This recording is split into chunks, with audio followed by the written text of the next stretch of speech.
Dear students, welcome to Learning Management System of Superior Group of Colleges.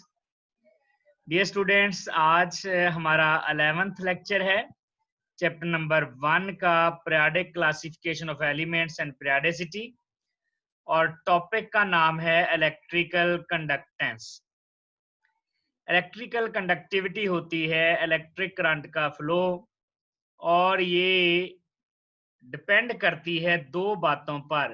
Number 1, presence of relatively loose electron in the outermost shell of the element। पहली बात कि relatively loose electron होने चाहिए और दूसरी बात ease of their movement in the solid lattice।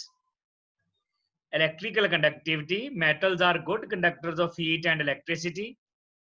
Metal conductivity show करती हैं और मेटल्स में इलेक्ट्रिकल कंडक्टिविटी डिपेंड करती है दो बातों पर। रिलेटिवली लूज इलेक्ट्रॉन होने चाहिए वैलेंस शेल में और ईज ऑफ देयर मूवमेंट, और वो इजीली सॉलिड लैटिस में मूव भी कर सके। इलेक्ट्रिकल कंडक्टिविटी के factors: atomic radius, ease of movement, number of valence electrons. Atomic radius, metal के बारे में हम बात कर रहे हैं क्योंकि मेटल इलेक्ट्रिकल कंडक्टिविटी शो करती हैं। मेटल का साइज जितना ज्यादा बड़ा होगा उतना ही इलेक्ट्रिकल कंडक्टिविटी ज्यादा होगी। क्यों? क्योंकि ease of movement of electron ज्यादा हो जाएगी। इसी तरह जितनी ईज ऑफ मूवमेंट ज्यादा होगी उतनी ही इलेक्ट्रिकल कंडक्टिविटी भी ज्यादा होगी। किसी भी मेटल के वैलेंस शेल में जितने इलेक्ट्रॉन ज्यादा होंगे उसकी इलेक्ट्रिकल कंडक्टिविटी उतनी ही ज्यादा होगी। यानी ये तीनों फैक्टर इलेक्ट्रिकल कंडक्टिविटी से डायरेक्टली रिलेट कर रहे हैं। अब अगर हम ग्रुप्स में देखें इलेक्ट्रिकल कंडक्टिविटी तो वही तीन फैक्टर है: atomic radius, ease of movement and number of valence electron. Group में एटॉमिक रेडियस ज्यादा होता है, जैसे अल्कली और अल्कलाइन अर्थ मेटल्स हैं। डाउन द ग्रुप मेटल का रेडियस बड़ा होगा, रेडियस बड़ा होगा तो इलेक्ट्रिकल कंडक्टिविटी बढ़ जाएगी। क्यों? क्योंकि रेडियस के बड़ा होने से ईज ऑफ मूवमेंट बढ़ जाती है, इलेक्ट्रॉन इजीली मूव करते हैं जिसकी वजह से इलेक्ट्रिकल कंडक्टिविटी बढ़ जाती है। Number of valence electron down the group same रहते हैं, वैलेंस शेल में इलेक्ट्रॉन किसी भी ग्रुप के अंदर अंदर सेम रहेंगे। अगर हम पीरियड्स की बात करें तो पीरियड्स में भी वही फैक्टर है, नंबर ऑफ वैलेंस इलेक्ट्रॉन बढ़ते जाते हैं। जैसे लिथियम है, लिथियम के वैलेंस शेल में एक इलेक्ट्रॉन है लेकिन ब्रिलियम के वैलेंस शेल में दो इलेक्ट्रॉन है, तो लिथियम से ब्रिलियम की इलेक्ट्रिकल कंडक्टिविटी ज्यादा है। तो number of valence electron period में बढ़ते हैं, इलेक्ट्रिकल कंडक्टिविटी बढ़ जाती है। जैसा कि देखिए सेकंड पीरियड, लिथियम की इलेक्ट्रिकल कंडक्टिविटी कम है, ब्रिलियम की इलेक्ट्रिकल कंडक्टिविटी ज्यादा है। इसके बाद इलेक्ट्रिकल कंडक्टिविटी यकदम कम हो जाती है। वजह क्या है? इसके बाद सारी नॉन मेटल्स हैं। दूसरे पीरियड में सिर्फ दो मेटल्स हैं, लिथियम और ब्रिलियम। तो number of valence electron lithium beryllium के ज्यादा हैं। नंबर ऑफ वैलेंस इलेक्ट्रॉन अगर ज्यादा होंगे तो इलेक्ट्रिकल कंडक्टिविटी ज्यादा होगी। Number of valence electron dominant factor है साइज से भी। अगर वैलेंस शेल में इलेक्ट्रॉन डिफरेंट है दो मेटल्स के तो फिर हम साइज को नहीं देखेंगे। इसी तरह देखें electrical conductivity of group period number 3। Period number 3 में सोडियम की इलेक्ट्रिकल कंडक्टिविटी कम है क्योंकि वैलेंस शेल में एक इलेक्ट्रॉन है। मैग्नीशियम की ज्यादा होगी क्योंकि वैलेंस शेल में दो इलेक्ट्रॉन है। एल्यूमिनियम की और ज्यादा होगी क्योंकि वैलेंस शेल में तीन इलेक्ट्रॉन है। अब इस पीरियड में सिर्फ तीन मेटल्स हैं।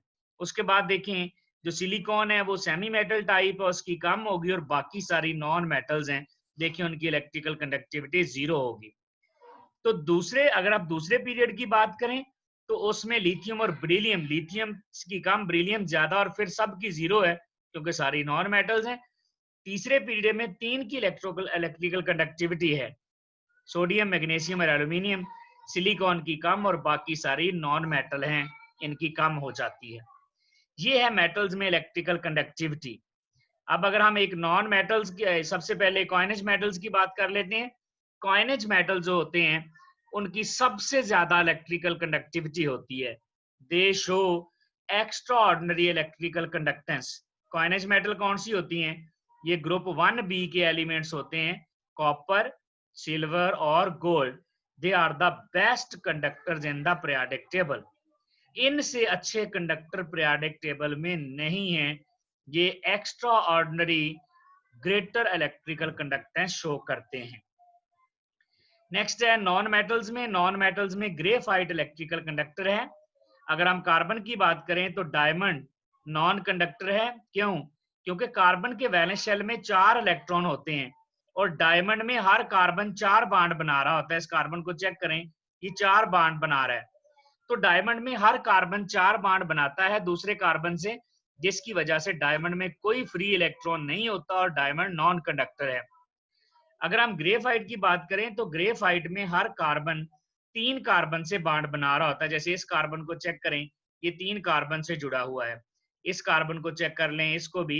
तो हर कार्बन 3-3 कार्बन से अटैच होता है, जिसकी वजह से एक इलेक्ट्रॉन फ्री रह जाता है और वो जो फ्री इलेक्ट्रॉन होता है उसकी वजह से ग्रेफाइट कंडक्टर होता है। अब इसकी कंडक्टिविटी सिर्फ पैरेलल टू द लेयर होती है। इलेक्ट्रॉन सिर्फ इस तरफ को मूव कर सकते हैं, पैरेलल जा सकते हैं, इस तरफ को मूव करते जाएंगे, परपेंडिकुलर नहीं आ सकते क्योंकि परपेंडिकुलर इनके दरमियान बॉन्ड नहीं बने हुए।